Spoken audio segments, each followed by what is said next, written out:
Hello and welcome to the Rockies Now podcast, along with Tom from White Sox Now, who is going to be starting his White Sox Now podcast very, very soon. Stay tuned over at White Sox Now for the best White Sox content out there, a part of the Baseball Now program. Tom, how are you doing, man? I'm feeling pretty good. It is always, like as I say in my post, it's always nice. I'm looking forward to the series ever since, of course, uh, the more balanced schedule came out. It's nice to see Mm-hmm. that the Rockies and White Sox meet every year now. So I was hoping for a competitive series, which in some terms this was competitive. Both teams did put up fights in both games, except really for the end of game two. All in all, I'm excited. It was a good that I'm good. I wanted the sweep, but it's nice to see the Rockies got a nice win in today. So it's all good. Gotta get a Rockies win in there. Yeah. So starting off with game one. My goodness, early in the game, Montgomery, right? Colson Montgomery, what a catch! Probably one of the best catches I've seen in a long time by a middle infielder, especially on a play like that. Like I told you in the pregame meeting that it reminded me a little bit of Trevor Story years ago when he made that diving catch in the outfield. Maybe it was a little bit more heading toward the third base line, but it kind of reminded me of that. I don't know. It's just that play was just incredible. But like the Rockies broadcast was saying all week long that Colson Montgomery is built to be a shortstop, and I think he's the shortstop of the future over there. And I'm really excited for you guys. You finally got your cornerstone shortstop of the future potentially. So We're hoping so. I mean, there's been a lot of hype around him because just to give everybody some brief background, they drafted him in 2021 in the first round out of high school in Indiana, so not too far from me. He's dealt with some tough times, as any minor leaguer does. They go through tough times. He's had some back problems. He had a shoulder problem a couple years ago. So there's always been questions. I mean, he's been compared to Corey Seager in terms of the comp between size, build, and approach. But yeah, it was nice. I was wondering if they were going to hold him out and wait to make his debut until Monday when they came back home to play the Blue Jays. But hey, make the debut in Denver and Coors Field. It's a beautiful ballpark. And Friday night's game was close to a full sellout there. Yeah. So, like I said, he didn't get his first hit in game one, but he got 3 hits in game two. So, all in all, this was a good start for him. And like you said, hopefully he does live up to the expectations and become the shortstop for the next several years, because obviously over the last couple of years, we've been looking for a new shortstop. Absolutely. And shout out to those who are watching on our Instagrams at White Sox Now and Rockies Now. If you have any questions, let us know down in the comments below. On those, we have our guy Adam, who is saying hello, and he was at the game on Friday for the 4th of July game, and which was really, really cool. And he was able to get a free Larry Walker jersey, was it? So that was really awesome to see. And we got Adam also saying the 2 best podcasters to ever live. Don't at me. We appreciate you, Adam. And hopefully we'll be able to have Adam back on the show next week when we do the live draft stream. So hope you guys can stay tuned for that when the draft is next Sunday. Super excited for that. I was telling Tom that this is the time of year when I get really excited. I start looking at prospects around Major League, or not even Major League Baseball, but college draft prospects, and it's a really exciting time. So, but yeah, so game one obviously was a very close game. It was a good game, but offensively the Rockies just could not get it done. It felt like Moniak and Tyler Freeman were the only guys that were contributing for the Rockies side of things, and it was just like, man, this needs to be better. And the pitching for the Rockies was great in game one, and it's just something that we've seen all year long for the Rockies. It's just that the pitching, whenever the starting pitching is great, the offense just does not perform well. And it sucks because it's just like, for Rockies fans, we want one thing, and when we get that one thing, another problem arises, and it's just, things always happen. I don't know. It's frustrating. Game one should have been a Rockies win for us. I feel like the Rockies had opportunities. They weren't able to come through. And Tony Sindotella, well, a lot of people were unhappy about his performance on Friday. He actually was not that bad. I know, he gave up those couple runs there, but I mean, still, he was decent in game one against the White Sox. And but it wasn't able to go the Rockies' way. And congratulations to White Sox for winning that game one and getting the huge victory there. I mean, Adrian Hauser, a longtime veteran pitcher for the Brewers for a lot of years. he had a really good game. Didn't he pitch 8 full innings, right? It was 8 innings, then he Yeah. handed it off to Grant Taylor to close it out. Yeah, and Grant Taylor has a really, really good arsenal of pitches. He's a very hard throwing righty, so it didn't go well for the Rockies in game 1. Game 2, I wasn't able to watch this game because I had work yesterday, but the offense for the White Sox scored 10 runs yesterday. We saw Colson Montgomery hit 3 hits for your White Sox. So, Tom, take it away for your White Sox. Well, first I'll say on game 1, Adrian Hauser, he has been one heck of an addition, given the fact that he was, people would say, picked up off the scrap heap just not too long ago. And he now posts, let me just make sure I get this correct here. He now has a 1.6, wait, let me make sure I read this correctly, a 1.60 ERA. He is an all-star snub, but I think the one thing that was working against him is he only has just about 50 innings pitched. So that was the issue there. Whereas you supposed to look compared to our selected all-star Shane Smith, he has over 80 innings pitched. So I think that's what was working against him when comparing him to the other starting pitchers that did get selected. So that's a huge, you could say that's a big snub, but he has been a fantastic addition for us, and it's unfortunate. I guarantee you after Friday, Chris gets his phone just started getting a little more lively in terms of trade offers from other inquiries from other teams. I know that a good guy I talked to on Instagram, Andrew Barrington, shout out to you if you're watching or if you hear this. He did, of course, in his personal opinion, he's looking for his Blue Jays to acquire Adrian Hauser to add to the rotation, which is already pretty good, but you can never have too few pitching, as we know. So, yeah. And again, for Montgomery, that's a heck of a moment there for your debut, just because one thing, at least to my opinion, the toughest play for an infielder is when you have to go backwards into the outfield. And he just goes out there, sticks his glove out, just snares it. He did not get his first hit in this game, but he did get a walk. He did have some competitive bats, including a line shot right to, I think it was Toglia playing first base. I believe it was Toglia. And, considering Toglia's lefty, he just snared it right out there with his right hand. But nobody got doubled off. So, but all in all, game 1, hey, it was, like I said, it was a close game. So both teams had opportunities to add more runs, but ultimately pitching prevailed. It was a pitcher's duel. And, like as you point out, Grant Taylor, he has got some spunk in him. He's got a great fastball. And I was most impressed, as you and I talked about, that one curveball he threw to, oh my goodness, who was the second batter? I can't remember who the second hitter is, but he threw this devastating curveball right to him, which shows, hey, you can adapt to mile-high pitching. And even today, Chase Dollander threw a really nasty curveball to Ryan Noda, and I mean, he swung out of his shoes. So they can happen, and it's just like we get a lot of it's like pitches don't break well in Coors Field. No, there are some pitches that do break decently, maybe not as good as on the road, but they do break well at Coors Field, like the curveball that can break pretty well. You just don't want to lay it down the middle of the home plate, as Tyler Freeman. Not Tyler Freeman. Did I say Tyler Freeman? I meant Tyler Kinley. Oh gosh, I don't want to see Tyler Freeman on the mound. However, Tyler Freeman, I mean, he's hitting over 300 this year, so maybe he could pitch better than some of our guys in the bullpen. Not a knock on Kinley or anybody else, but yeah, no, like we saw some nasty pitches in this series, no question, for both sides. Halverson looked really, really good today,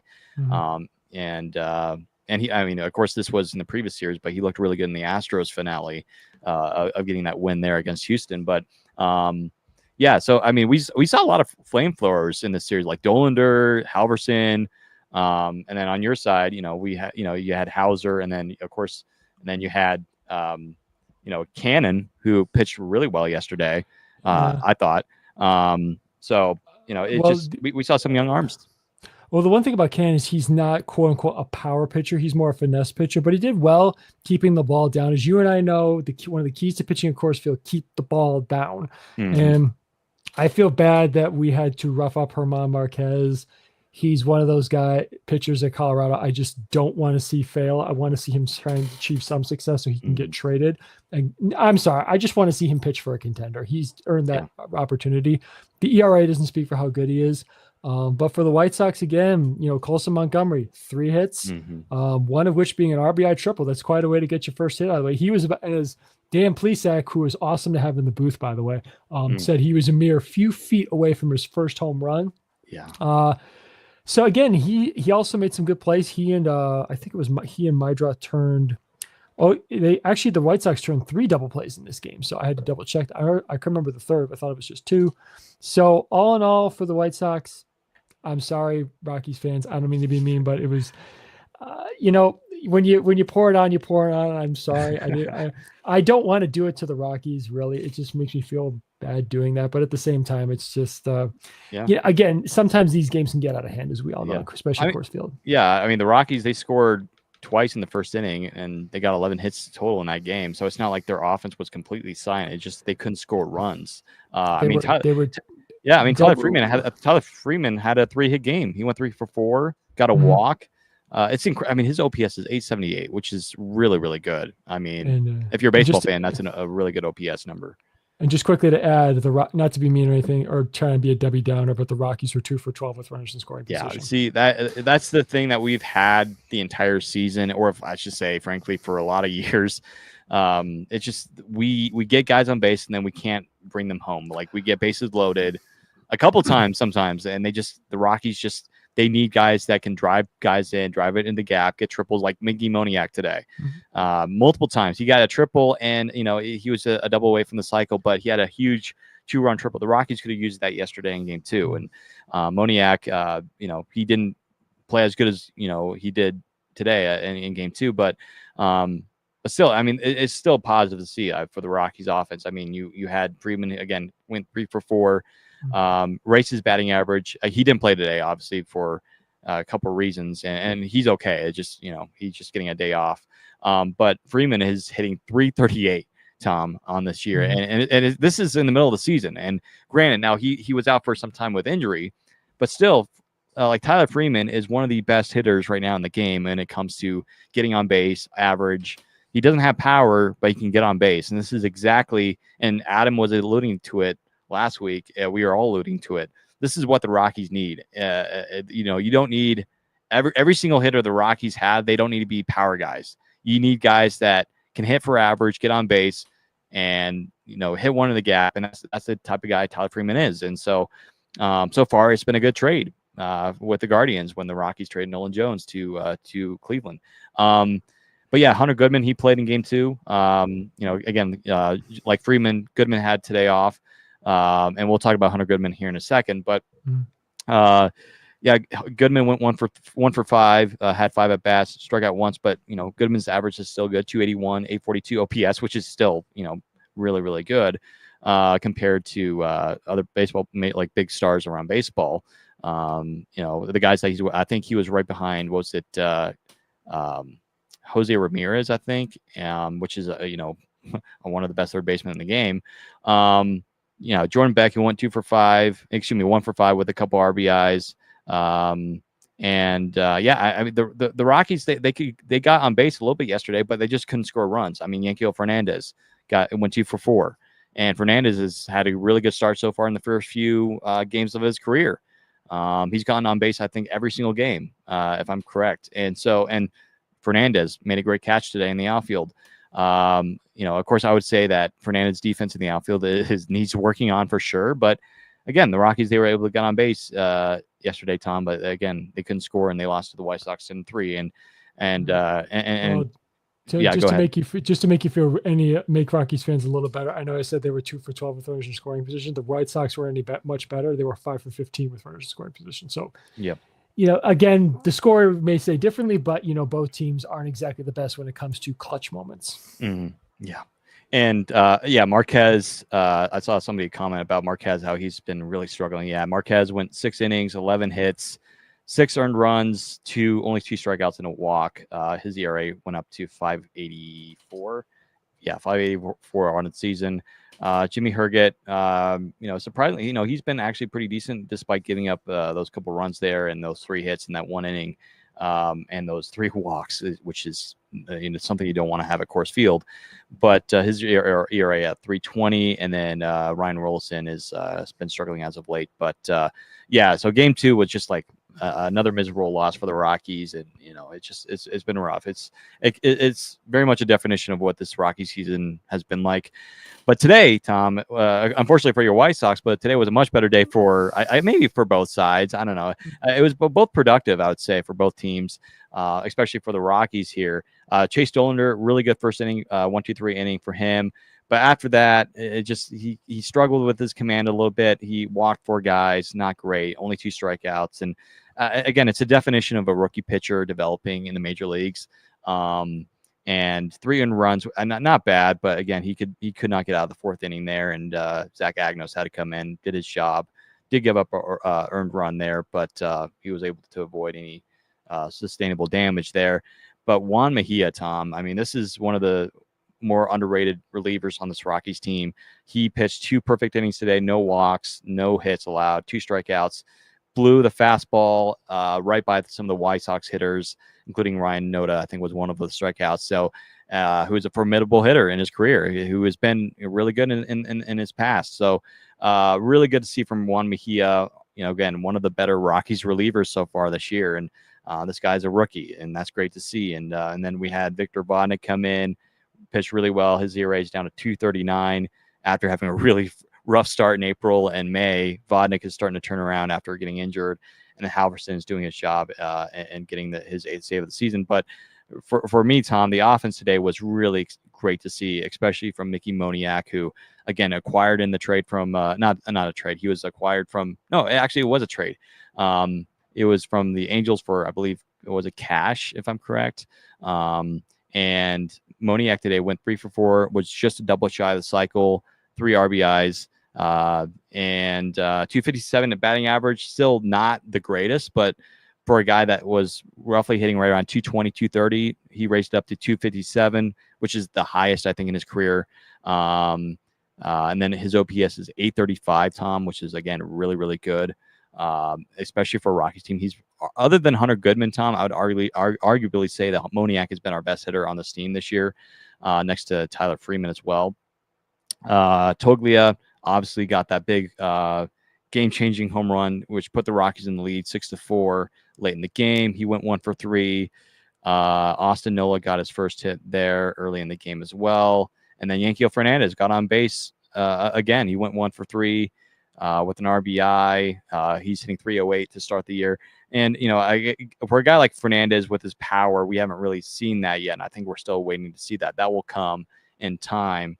But you do like to see these guys getting on base. And Brenton Doyle, and I think Alec in the comments on our Instagram, Rockies Now Instagram page, commented how Doyle might be turning around here a little bit, which is great to see. And let's hope that he's fixed, as Alex says. So overall, great game. Ryan Ritter also got a base hit. He's hitting 241, so that's not too bad. So great game for the Rockies offense, Tom. So that was great to see. And for the White Sox, they Montgomery got another hit today. So for both sides, I guess it was a good game. I mean, Mike Tauchman, former Rocky, coming back to Coors Field, he had a really good series. So we saw some good stuff there.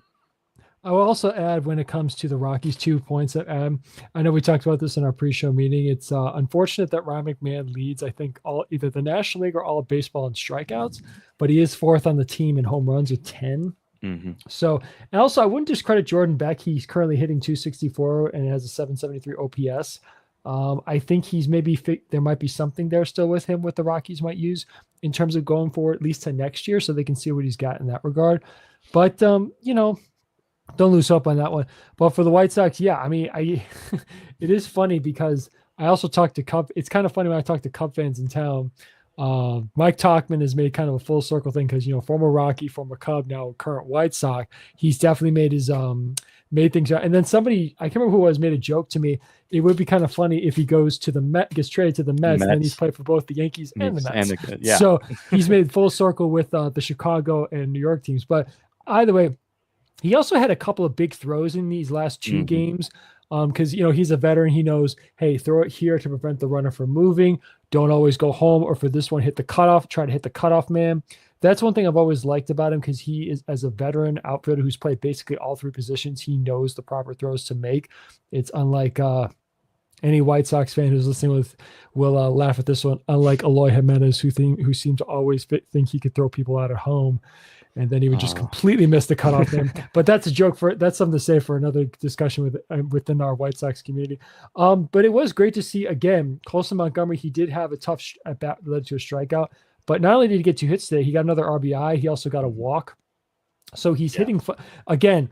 It's 3 games, but as I say that he's batting 500 and he has an OPS of 1283. Again, really I know it's 3 games, but it's Coors Field, but still it's good. I think it's also good to help him kind of see, because I think he did mention when he showed up in one of those videos that the White Sox released, he's been to that ballpark, so he kind of understands altitude.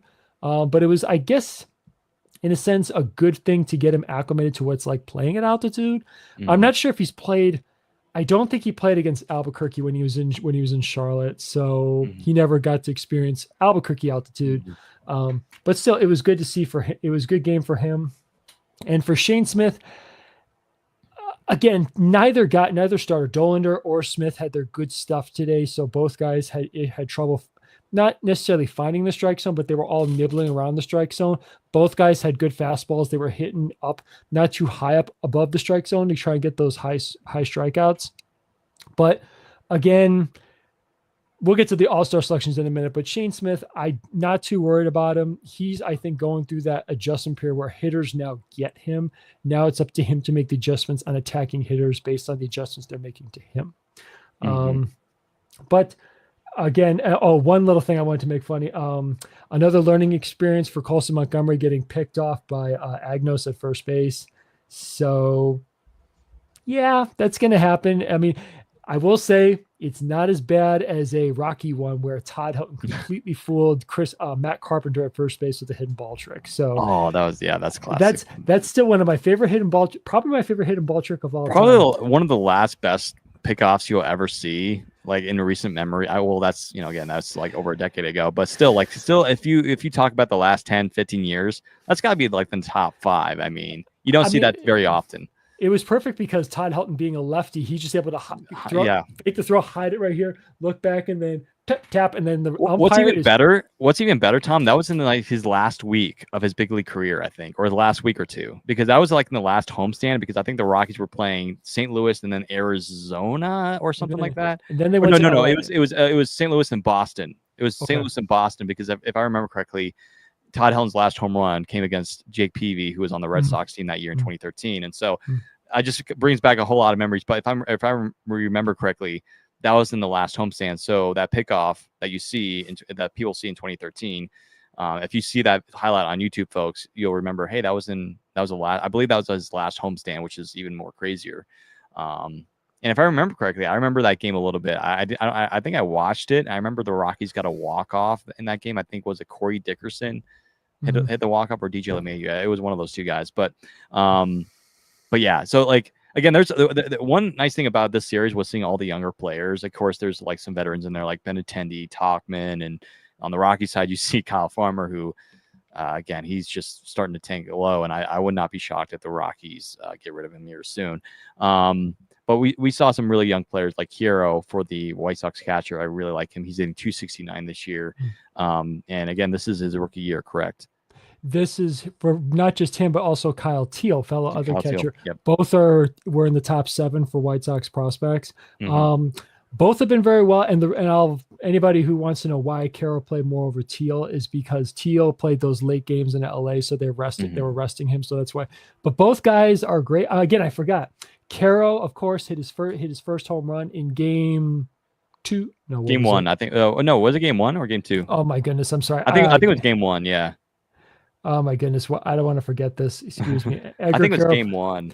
Edgar Carroll, please do not hate me for forgetting this. Hang on, because I know it was the difference maker for it. It was game 1. Yes, it's correct. Yeah. So again, and I always love when rookies get the silent treatment on their first home run. You walk in, that was awesome. Yeah. Well, I love when dugouts do that. It's just so fun. Yeah, it's just like, I don't know. Like the last time I feel like the Rockies did that. I think they did that with Doyle. I think, or was it? I don't think they did it with Tovar, but I think they did it with Doyle. I think they did it with Beck too. Oh yeah, Beck. Yeah. It was in was it in San Diego? I I think it don't was in San Diego. recall. Like I again, don't. like if for those who are watching or listening, let us know in the comments because I'm kind of blinking on it here. But um, Toglia, I don't think Toglia got the silent treatment though. I know there's been some Rockies that have gotten the treatment before, but I'm trying to remember who it was. What was Tyler? You remember Tyler Anderson? Like when he got his first home run in like 2017, 2018. Did he ever get the silent treatment? I'm trying to I remember. don't. It's been a long time, but I don't recall. yeah. I But do recall yeah, for the White Sox, Yohan Moncada, he hit his yes, first home run. He hit his first home run against the Cubs yep, on the south Cubs, side. yeah, He walked in. He walked from the front of the dugout to the back, just doing this, like high five, just whatever. yeah, And then he's at the end of the dugout by himself, and then everybody walks over, like, yeah, yeah, you did it. It's like, yeah, yeah. and a good trivia question would be to anyone who remembers who his first home run was off. I remember Ooh, distinctly who it was. ooh.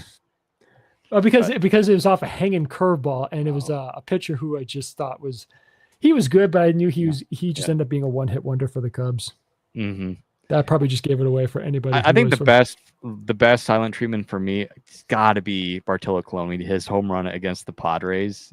Like I think as a baseball fan, you wanted to see that happen, and when Bartolo Colon went back to the dugout, like everybody went down to the clubhouse, and there was like literally nobody there except the manager. I think that's when Collins was still there as the manager for the Mets, and nobody was there just to celebrate it. Maybe the Bat Boy, but like maybe Good one old, or two players. But other than that, like everybody went to the clubhouse, and then they just rushed up and then mobbed well, Bartolo Colon. because That's yeah. I think it was because nobody expected it, Yeah, no, I mean, again, that was his first. I think that was his first ever career home run, and I think it was his and only. he And I think it was nailed it. I mean, it was. I mean, again, I mean, Petco Park.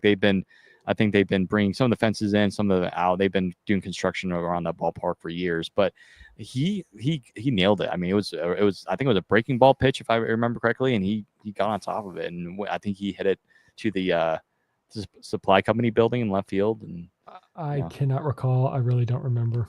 Yeah, for those who are more knowledgeable about this, look it up, and I'm sure a lot of you guys have already. But anyways, yeah. So this series was, despite a lot of its miseries for the Rockies and for Rockies fans, it still was a decent series. I mean, the Rockies, in reality, they should have won the series. I feel like Game 1 was definitely winnable. It's just that the Rockies, they couldn't score runs when they needed to. Same thing in Game 2. Where today a lot better with runners in scoring position. Mickey Moniak was great today. And the pitching was great overall today, other than Dollander struggling a little bit. And that play that I think Austin Nola threw to second base to try to nail the runner. Or no, it was a ground ball. It was a ground ball up the middle, but it was going to be a double play. But it bounced off the bag right in front of Tyro Estrada, and that was just like a definition of the Rocky season in one one little play. It was just like that was it.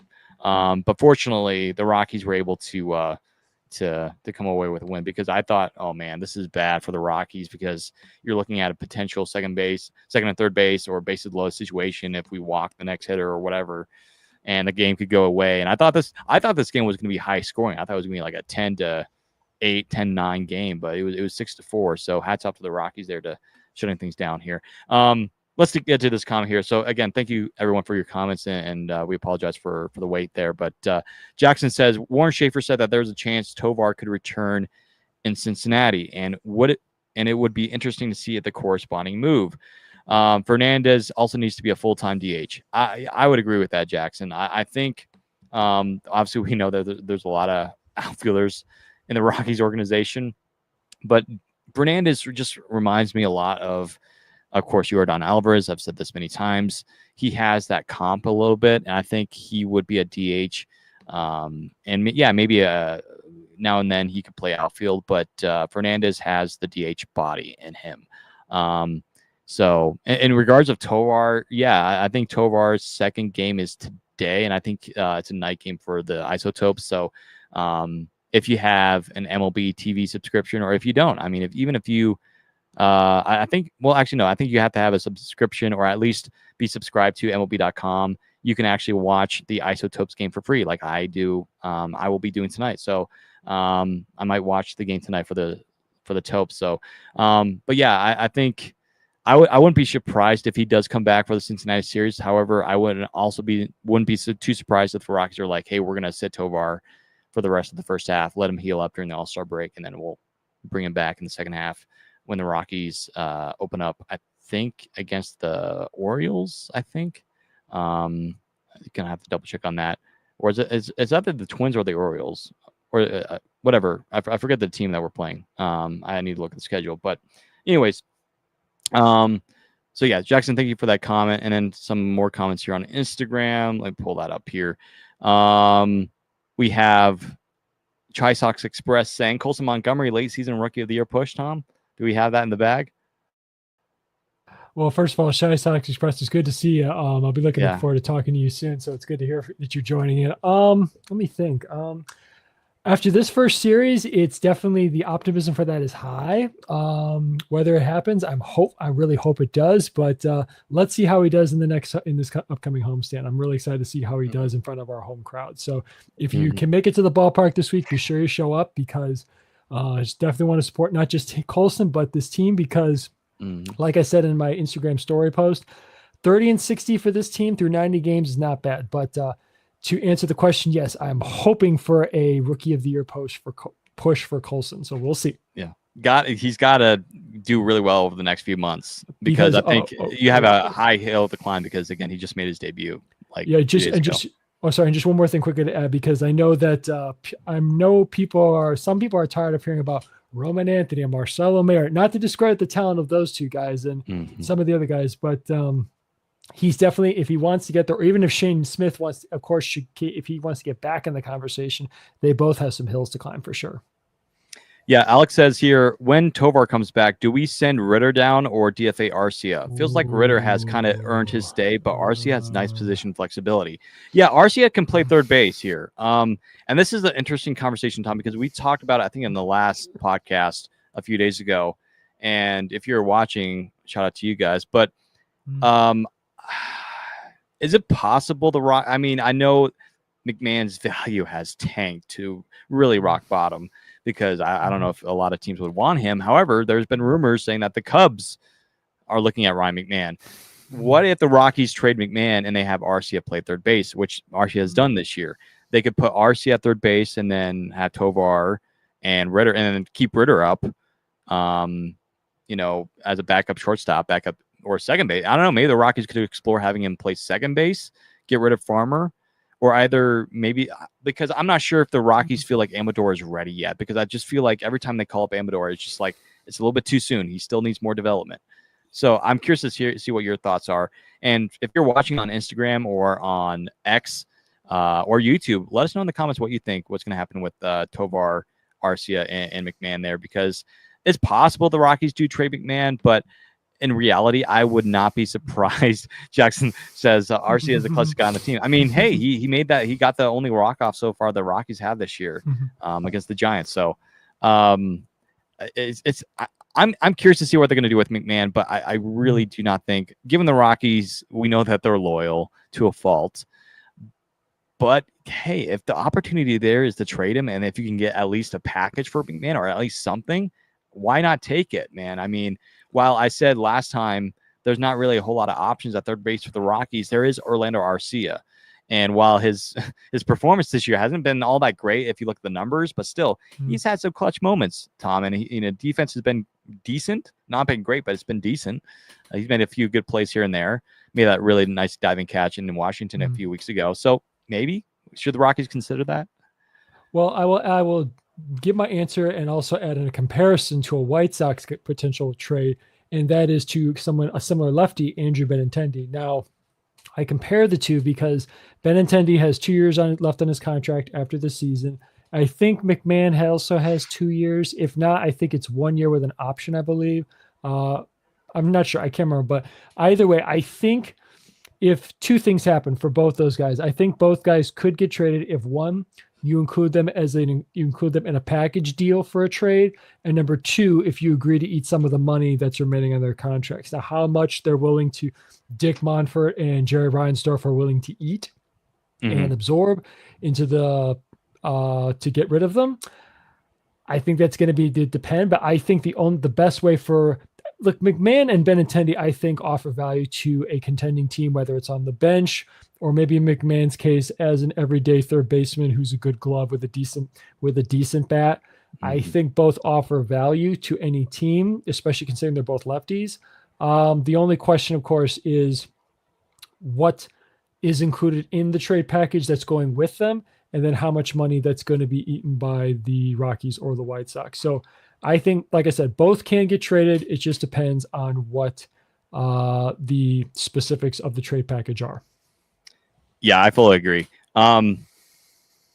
I guess we can jump into the All-Star news. So again, check out our Instagram pages at Rockies Now and White Sox Now for all the All-Star coverage. So Hunter Goodman for the Colorado Rockies, your Colorado Rockies, is heading to Atlanta, and he is the second Rockies catcher in franchise history to be going to the All-Star game. And it's kind of crazy because for a lot of years, Rockies fans were saying, oh, the Rockies are never going to have an All-Star catcher go to the All-Star game. Well, now they have had two in the last 3 years. Elias Diaz in 2023, and then this year is Hunter Goodman. So that's good to see. Hey, the Rockies are improving in the catching game. Elias Diaz wasn't, growing up in the Rockies organization, where the Rockies can now proudly say that Hunter Goodman is the first catcher that's been homegrown to go to the All-Star game. Now, here's the thing, though. Hunter Goodman, I don't think was he drafted as a catcher? I think he was drafted as an infielder. I might be wrong. No, I believe it was the cat. I believe it was the catcher position. I can check. Okay. I can check. Yeah, because check real fast. Because as you know, the Rockies, they love versatile players that can play everywhere. I mean, I know a lot of you guys remember. Remember a couple years ago when the Rockies were like, "Yeah, we're going to try him in the outfield," and then they were like, "Hey, we might try him at first base," and it didn't really work. Where now they found the sweet spot in the catcher position. So I think you might be right, Tom. I think maybe he was drafted as a catcher out of Memphis. He was drafted as a catcher out of Memphis, yes. Okay, perfect. So, yeah. So, again, breaking news, folks. Hunter Goodman is the very first Rockies catcher that grew up in the Rockies organization as a catcher to make it to the All-Star game. Again, Elias Diaz wasn't growing up in the Rockies, organization. He came out of Pittsburgh, got signed out of Pittsburgh to the Rockies organization. I mean, there was a couple years where Chris Iannetta had a really good, solid season, but he wasn't all-star catcher level. I mean, that's when Russell Martin of the Dodgers was at his peak. He was solid, obviously. And then you had Yadier Molina. Buster Posey is another name out there. And I don't think Pudge was playing by that. I think he was already retired. But there's a bunch of other catchers I'm probably missing out in the National League that were over Iannetta. But Iannetta was an underrated catcher. I mean, there was a couple years maybe he got close. But, yeah, I mean, the Rockies now have an all-star catcher, actually, that grew up in the organization. So hats off to Hunter. Really happy for him and his family. Shout out to Memphis Baseball. They also follow us at Rockies Now. That's great. And we love their family and Hunter and everything. So really, really happy for Hunter. Couldn't happen to a better guy. But for your White Sox, Tom, Shane Smith, again, we alluded to earlier. He's heading to the All-Star game, a guy that was a Rule 5 draft pick. Now here he is. He's going to Atlanta to represent the White Sox. He is also, first of all, yeah, as you mentioned, he went from Rule 5 draft pick this past offseason to now all of a sudden being, of course, he was the fifth starter on the opening day roster, and now he's in the All-Star game. So Shane Smith, it's just fantastic. Now, granted, there was one more snub on our roster. Anybody who else thinks Adrian Hauser should be an All-Star, I'm right there with you. However, the one thing that did kill him was the fact is I think he has too few innings pitched that would warrant him to be added to the All-Star roster. But again, somebody could drop out, somebody could get injured, somebody could pitch on that Sunday, not be eligible to pitch. So maybe Adrian Hauser is an alternate. Who knows? So again, I think Hauser should definitely. But again, Shane Smith, this is his day. It was a great speech that Will Venable gave and announced him. And of course, he got a lot of support in the clubhouse. For Shane Smith, again, a guy who was let me just double check here. One more thing. Yes, correct. I just want to double check one thing on his status. So, but again, when you get cast off by a team and you're put in the Rule 5 draft because of certain rules when it comes to the 40-man, he's taking advantage of his opportunity. Again, his last 3 starts I know have been rather rough, including today. But that doesn't mean he shouldn't be in the All-Star game. He has been fantastic. His changeup is just deadly. but it has not had the exact bite it has been in early in the season. But he just needs to adapt, because I know hitters are starting to figure him out a little bit. They know how to attack him. They know how he's going to attack you. He just needs to make those adjustments, and I think he'll be just fine. But it's great to see him going. What else was I going to say? I was going to say one more thing about. I'm sorry, I'm blanking a little bit. Oh yeah, that's right. I think if I remember this correctly, Venable also said he is the first rookie pitcher in White Sox history to be an All-Star, and it's shocking to believe considering some of the great rookie seasons we have. Like people wonder, well, what about Chris Sale? Well, remember in his rookie season, Chris Sale was a reliever. He was not a starter yet, so that's one thing goes. But again, Shane Smith, hats off to you. Congratulations. It's a well-earned honor. And I'll be watching you in the All-Star game. So hopefully you get that one inning and you pitch and you end up pitching very well. Mm-hmm.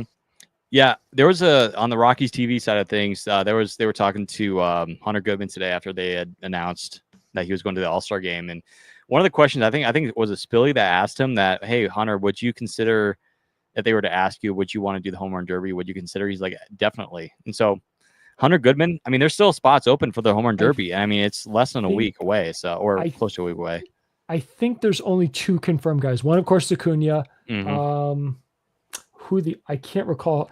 I don't think the Polar Bear is doing it this year. I think he's. I think he's done. He was because it's kind of comedic, because I said this last year on our podcast in one of our episodes last year, because for years I picked Pete Alonso to win, but I think it was 2021.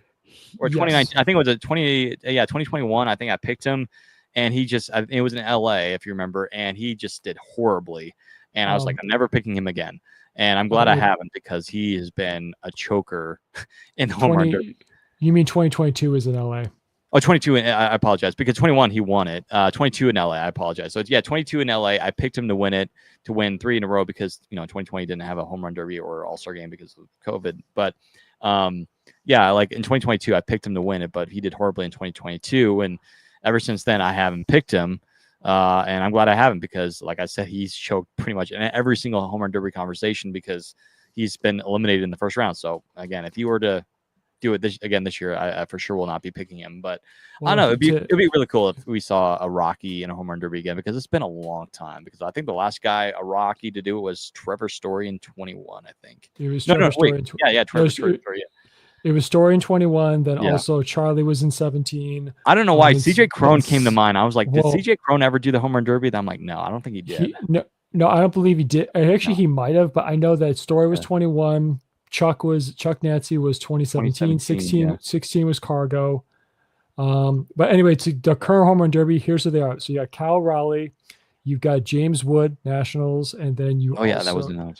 Then let me see anybody else, and then of course Acuna.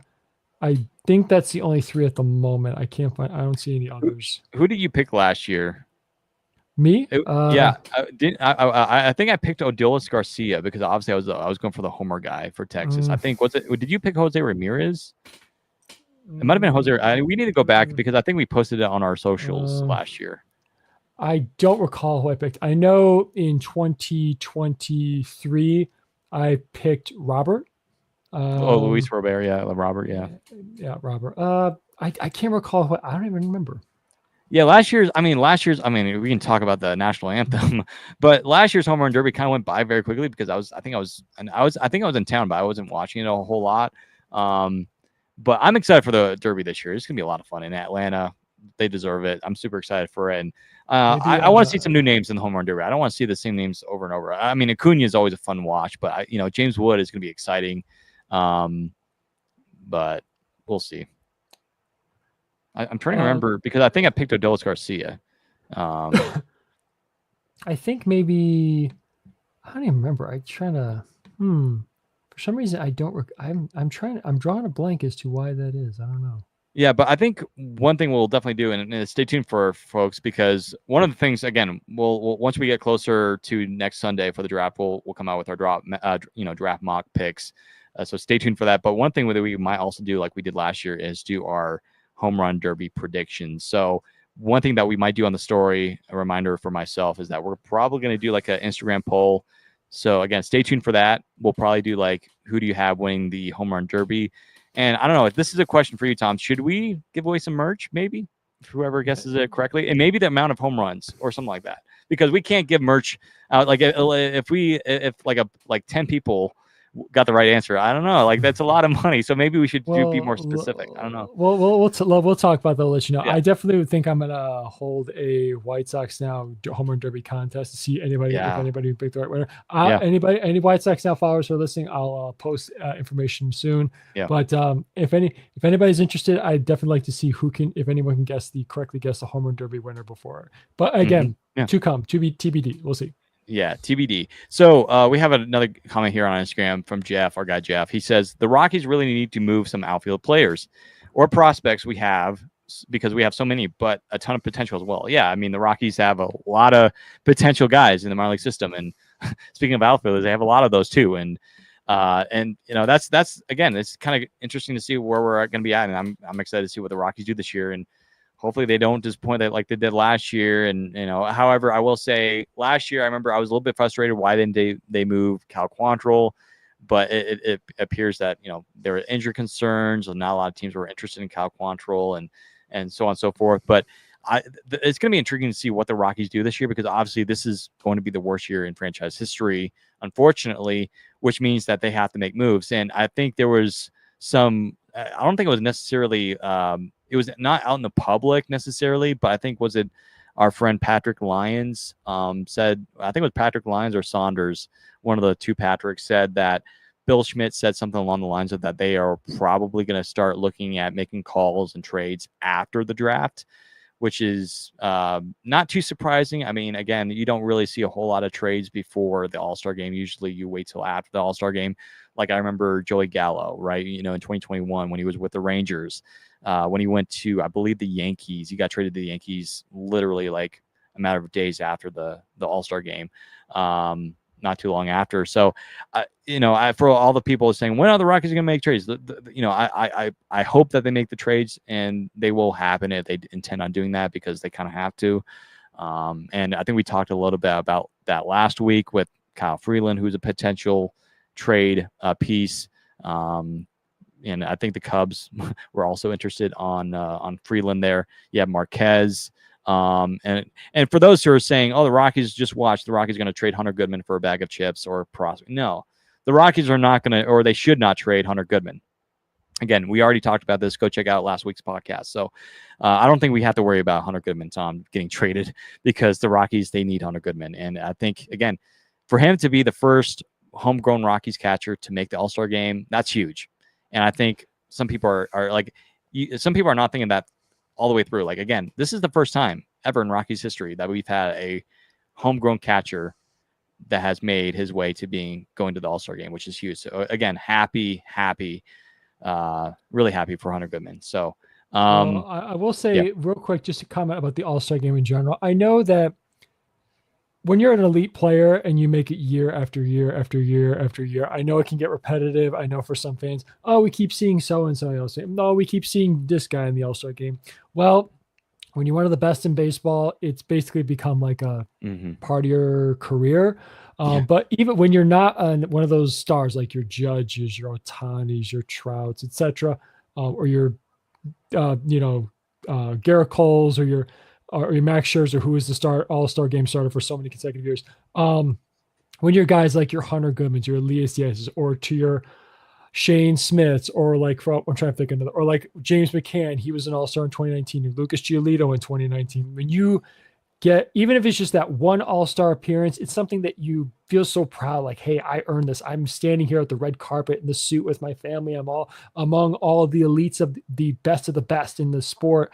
It's just such an enjoyable experience. So again, like for Shane Smith and Hunter Goodman, or any first-time All-Stars, because there's a lot of them. I think they said there was 10 first-timers in the National League and 9 in the American League.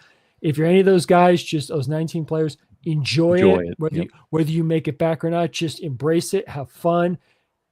I know you're going to feel butterflies in your stomach, but it's if I was a one-time All-Star, I would just say, hey, I was an All-Star one time. It's something that's on my resume. It's on my resume. So just enjoy.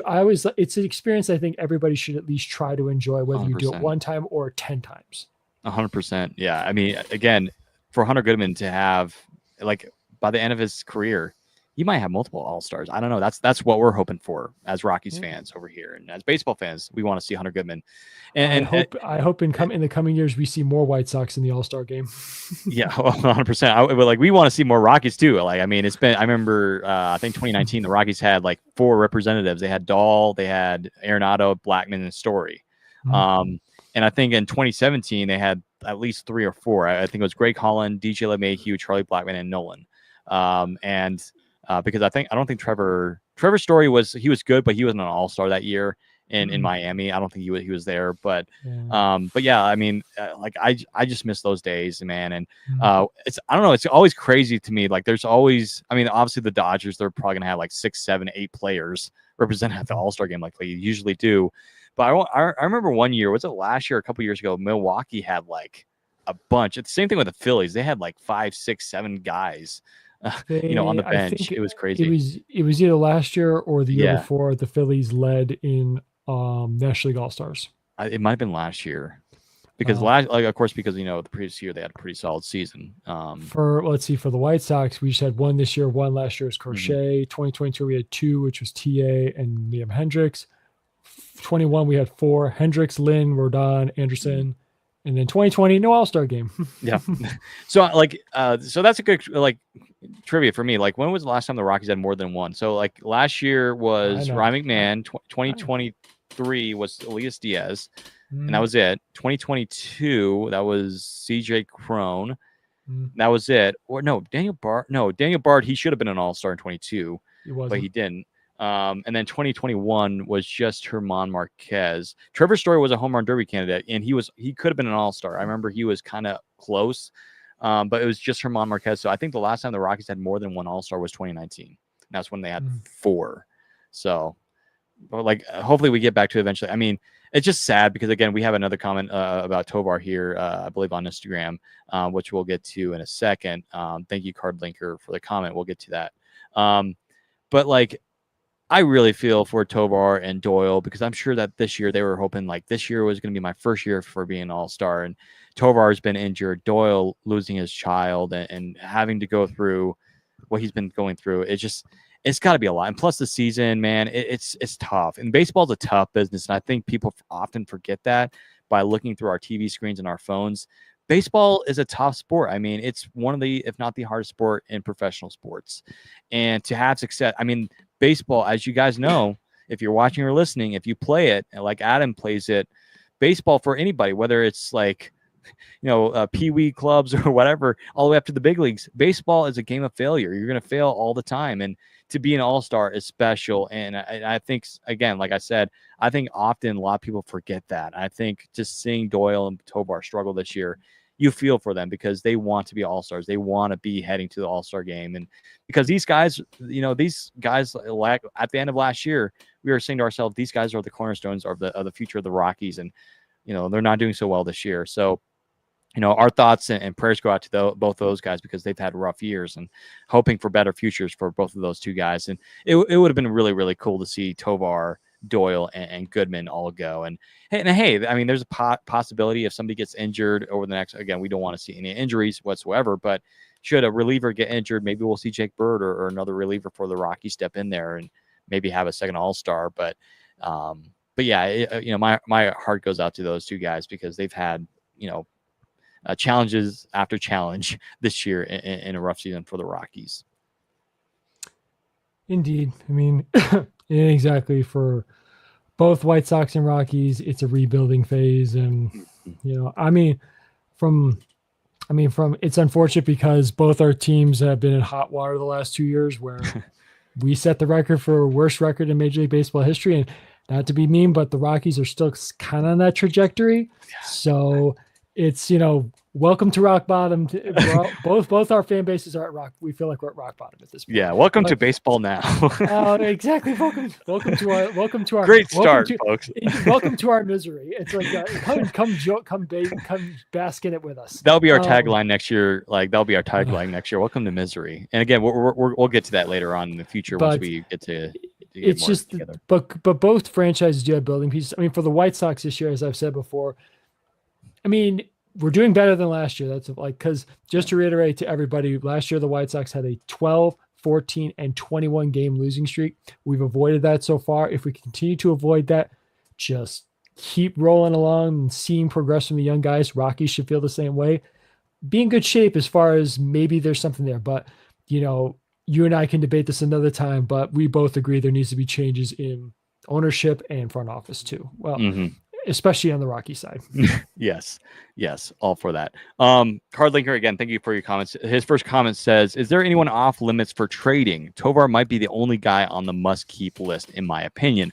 I would potentially add Doyle to that list, but like you mentioned, Tom, a while back, Doyle, he's on arbitration, and there's a possibility he could look to free agency here. So why don't you tell us a little bit about that? Are you talking in terms of Doyle? Yeah. Oh, I'm sorry. Well, he's under team control for a good, I think it's 3 or 4 more years. 3 more years. Yeah. So, I mean, if you wanted to trade him, you could, but his value is not going to be very high. I mean, why not? I mean, he's arguably one of the best center fielders in the game when it comes to defense. I know PCA's really stepped up this year, but he's become he's one of the most talked about guys around town up here in Chicago. Yeah. And he's an all-star, correct? Isn't he an all-star this year? Yeah. He'll be starting in center field. Yeah. Well earned honor. So Cub fans, don't come at me. I'm not gonna pour doom and gloom on your parade here. So don't worry. I'm not gonna start making people. I will say one thing. What is it? Oh yeah, Tucker's also an all-star. I will say I was a little surprised that there were maybe 1 or 2 all-star subs for them. But then again, it's tough to make it in the all-star game, especially when you got Major League Baseball trying to put some big names in the game. That's a whole separate conversation. But for the but for Doyle, I don't see him getting traded. Just like it's kind of an awkward situation for the White Sox with Luis Robert, another guy with so much talent, but just can't seem to either A, stay on the field, or B, just kind of get out of the rut that he seemingly was in. And now he's injured with what? Oh, for the life of me, I can't remember what he's injured with. I can't remember, but either way, like I said, if you were to ask me who's more likely to get traded, Andrew Benintendi or Luis Robert, it's Andrew Benintendi. Yeah, I agree. I think he's on his way out. And good for him. He wants chasing. He's got 1 ring. Why not try and chase 1 more before your career's over? Yeah, and then Carlinger, he also says Doyle and Tovar were so close to being all-star worthy last year, or they were all-star worthy last year, I should say. Got hot too late, but great her first halves in 2024. Yeah, I mean, it's kind of like this year. I mean, this year I feel like a lot of, like, the Rockies, they haven't had those big long losing streaks like the White Sox had last year. I guess this is my turn now. But like the Rockies, it's just like they've had a lot of these games to where they are close. Like, it's not like they got blown out of the water by the Dodgers or by the Yankees necessarily. Now, I do think that one of those games was a blowout loss. I think it was the last game of the series. But the Rockies, they've been, for the most part this year, they've been able to stay in these games. It's just like the offense is not there. It's like the runners in scoring position is horrible, or either the Rockies have really good starts from their starting pitching, then the bullpen like just crumbles. And that's the definition of a losing team. You can't have that.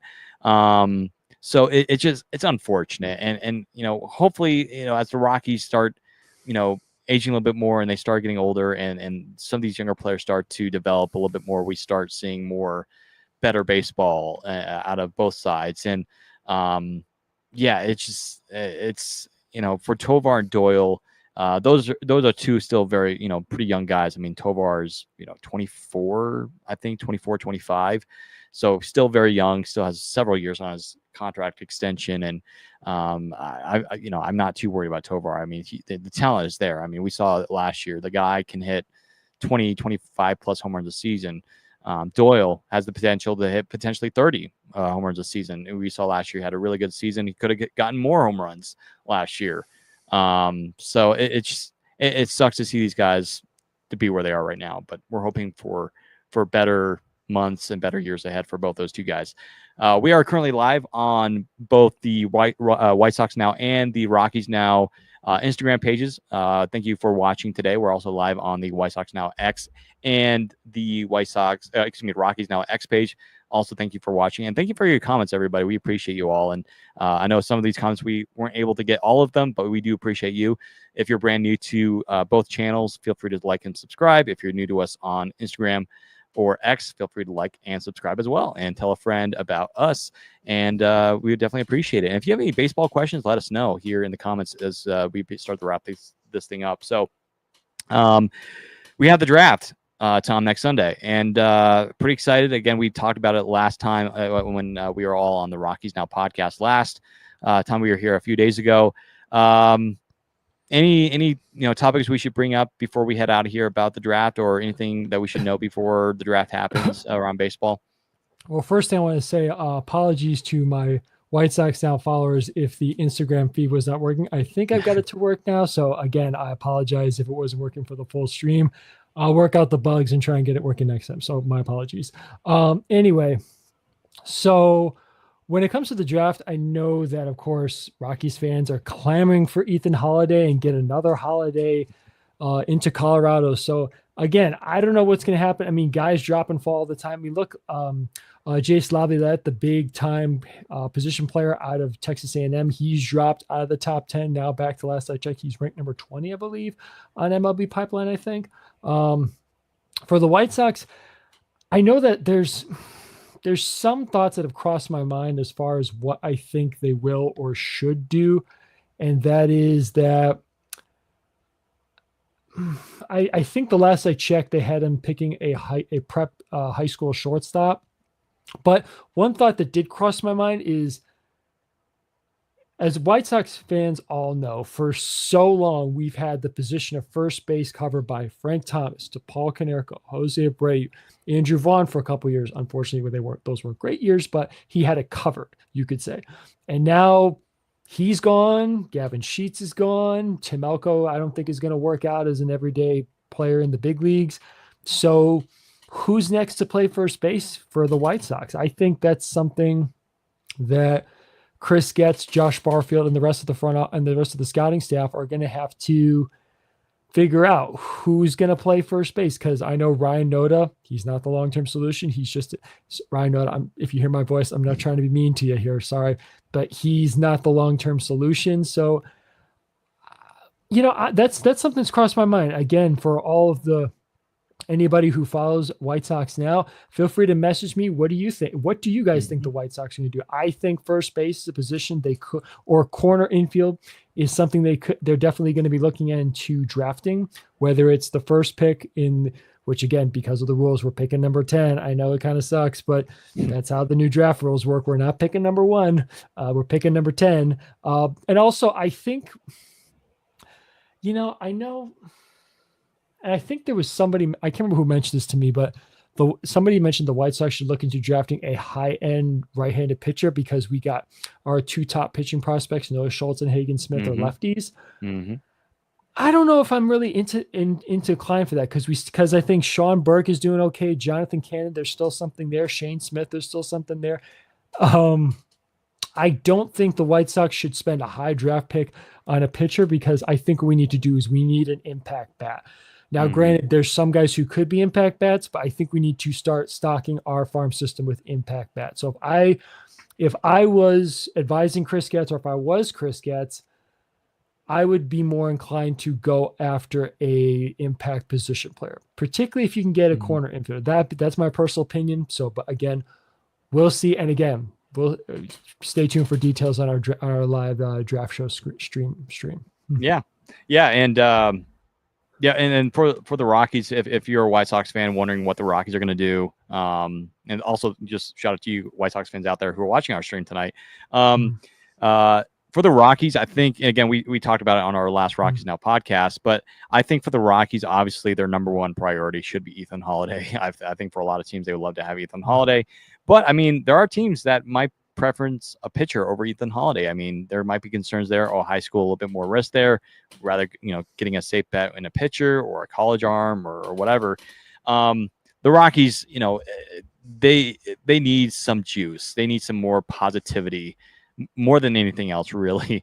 And I think a lot of us can agree with that.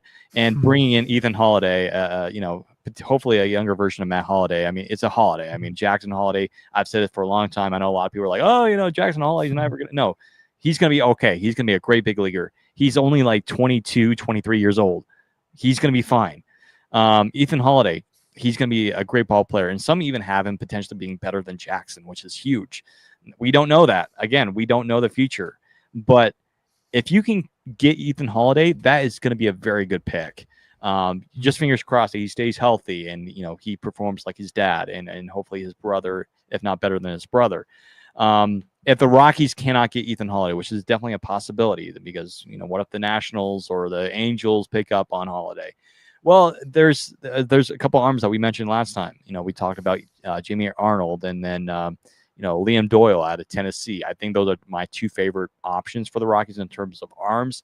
And when it comes to high school players, that is, the Rockies should 100% avoid high school players other than Ethan Holiday. The reason why there's a lot of risk to those, I've been seeing it for years.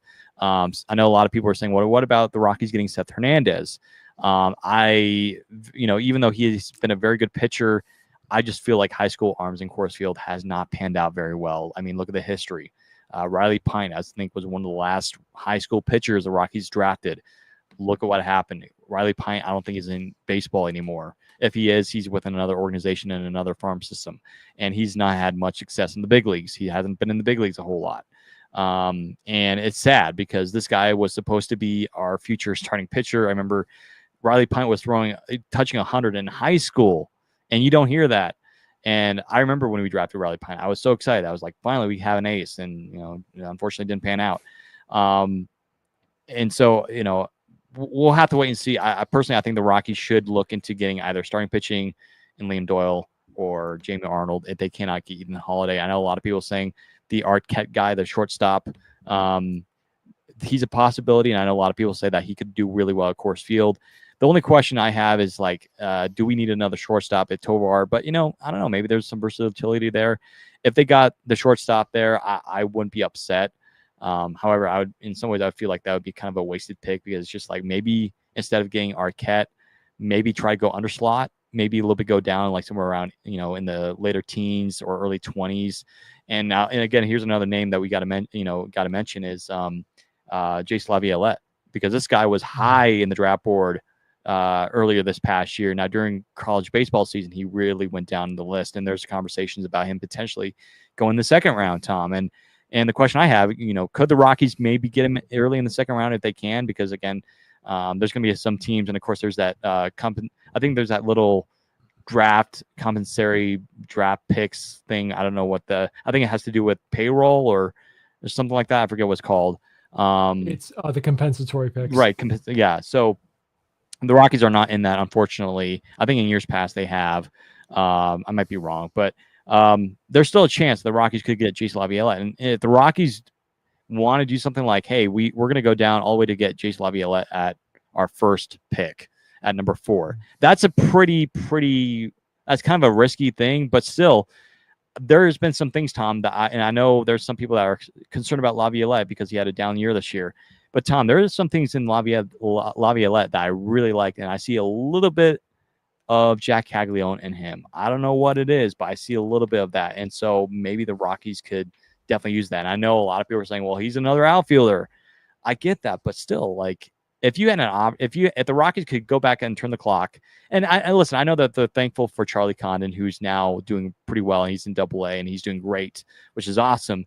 But if you had an option, if the Rockies could turn back the clock last year to the draft, and if they had an option to whether they wanted to get Jack Caglione or Charlie Condon, part of me says they could have drafted Jack Caglione, which, by the way, last year, you and me both, we predicted the Rockies were going to get Caglione, but of course, the Rockies were able to get Charlie Condon, which was, in my mind, a steal.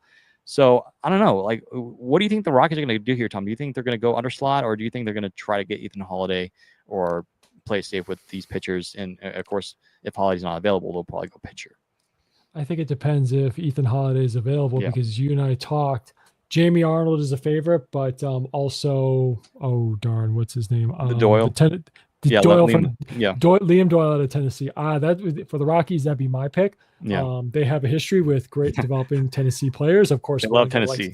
One got elected to the Hall of Fame last year. Yeah. One also just got promoted about a month and a half ago. Yeah. He's taking his lumps and going through his growing pains. Seth Halverson. Seth Halverson's a Tennessee guy. Correct. Also, Yeah. you got a guy who apparently has emerged as a new closer candidate for the Rockies, or if he's not already been anointed as such. He's got 8 saves this year. So that's what I would lean toward. If I honestly, I know people are screaming for Ethan Holiday. I'll be shocked if he's available, especially if Scott Boras has anything to say about it. I don't think, not so much Matt Holiday. His, of course, his fantastic player dad, not Hall of Famer, but had a fantastic career. I think if Scott Boras has anything to say about it, Ethan could go, if not number 1, number 2 in the draft. And if he doesn't go number 1, I think Scott Boras is going to have a little bit of a, what's the word to say? A word to say with the front office brass around those top couple picks. So I think they'll go pitcher if that was my choice. But don't forget, I think there's a possibility Jace Laviolette, whether it's the White Sox or the Rockies, he could slide. There's always that opportunity. And I wouldn't go so far. I know people are calling it a down year, especially when your batting average dropped almost around 50 points. But when you still are getting on base with a batting average of 258 and you're still getting on base not bad. At a clip, well, also to go along with it, when you're hitting 258 and you're still getting on base at a 427 and slugging 576, it's still something you shouldn't hang your head down on. Yeah. But he also, and again, I know that I'm not sure if he was dealing with an injury this year, but the point is I wouldn't sell low. It's crazy how much a bad year in college baseball can drop your stock. And then he has a really good minor league career. Like he goes very quickly. That's what I fear the most is that like teams are going to pass on him. He had a down year, but then he just goes off like Caglione. I'm not saying he's Caglione 2.0, but like that's what I'm imagining. Like that could happen.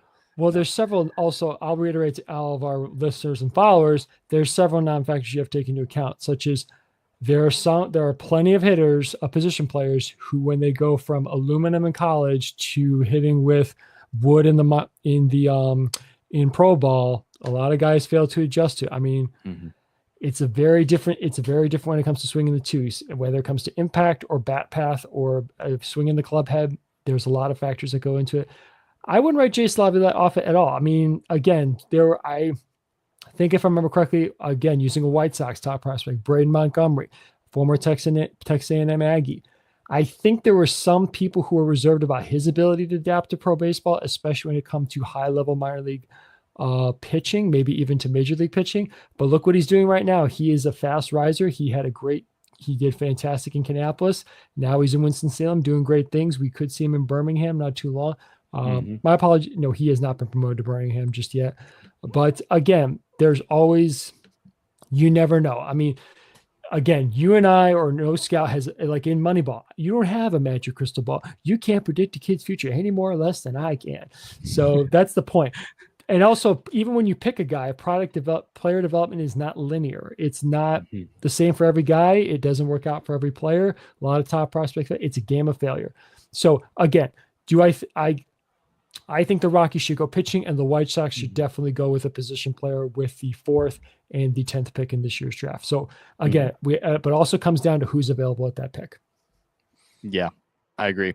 Yeah, there you go. I will say a quick shout out to, looks like we have Kane Denton.